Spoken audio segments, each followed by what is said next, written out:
Тухайлан заасан амбулаторийн кабинетээс тусламж үйлчлэл явахдаа иргэд өрхийн эрүүл мэндийн төвөөс олгосон илгээх бичгээр үйлчлүүлэх зохицуулалт хэрэгжиж эхлээд байна.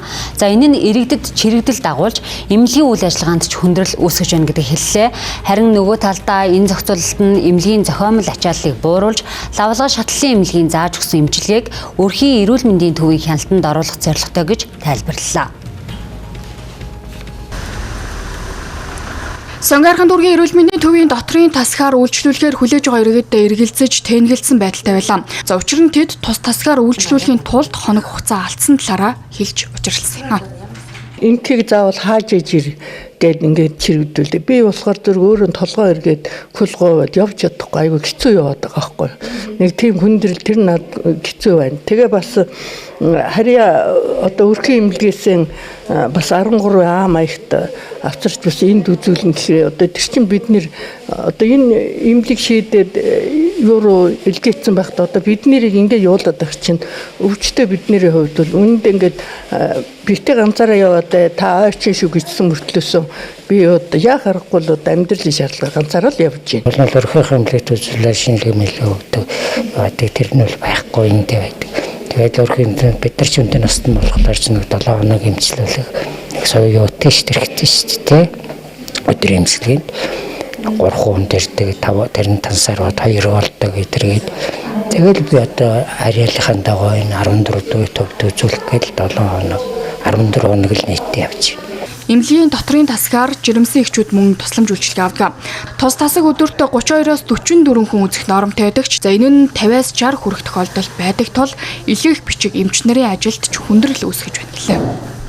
Жишээлбэл өнөөдөр нэг жирэмсэн цагаас хоцроод ирж байгаа байхгүй. Тэгээд за яагаад ингэж хоцроод ирвэ гэж хэлэхлээр өнөө 13 хаага хайж авч байгаа юм шиг өрхөсөө ирлээ. Өөчний 13 ханаад ингээ харагдахгүй шүү дээ. Ингээ цахимаар харагдахгүй байна гэхэлэр нөгөө жирэмсэн байна өрхөсөө явж хоцорч ирээд зайлвал нөгөө цаасаар авдарч. Одоо энэ нэг болохоор цаасаа халтсан цахимаар илгэнэ гэж байгаа боловч бас иймэрхүү хүмүүсийн дунд үл ойлголцол бичиг баримтын ийм зөрүү бол бас гарч байгаа учраас бас айгүй хүндрэлтэй.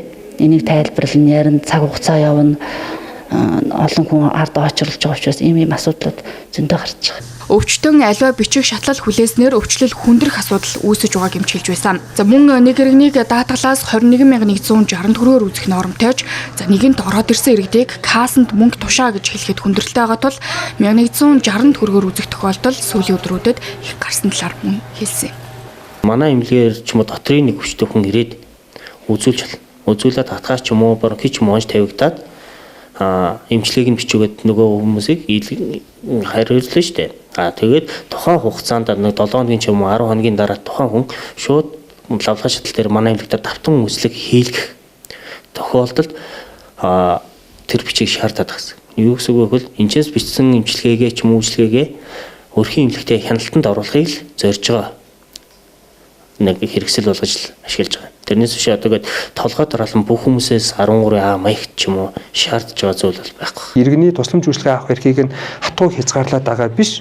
Хэрвээ та одоо яг энэ хууль заасан одоо шатлалын бодлогыг одоо хэрэгжүүлэхгүйгээр одоо өөрийнхөө одоо ингээд хүслээр гэдэг юм уу ингээд одоо шууд лавлага шатлалын эмнэлэгт очисон бол 20,000 төгрөгийн төлөө зөрүү мөнгөний бол даатгал төлөн тухай эрүүл мэндийн байгууллагатай ийбэл зохицуулт.